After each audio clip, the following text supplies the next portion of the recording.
अगर आपको नजर लग जाए तो आप अपनी नजर खुद उतार सकते हैं। किसी भी तरीके का सुपरस्टिशन फॉलो करने की जरूरत नहीं है। नजर उतारने का सही तरीका ये है। रात को सोने से पहले सूरह इखलास, सूरह फलक और सूरह नास 3-3 बार पढ़कर अपने ऊपर फूंक लें। ये हुजूर सल्लल्लाहु अलैहि वसल्लम की सुन्नत है और ऐसा करने से हर तरीके की जेलसी, बुरी नजर और काले जादू से बचा जा सकता है। आयतल कुर्सी पढ़ें, क्योंकि जो भी आयतल कुर्सी पढ़ता है अल्लाह उसे प्रोटेक्ट करता है और अपने हिफ्ज़ो अमान में रखता है।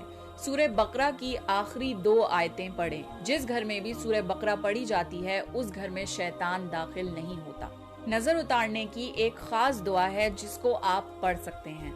आपको कोई चीज नुकसान नहीं पहुंचा सकती जब तक अल्लाह ना चाहे। अल्लाह हर तरीके के बुरे इंसान, शैतान और जिन से ज्यादा पावरफुल है। Allah is your protector and he will protect you.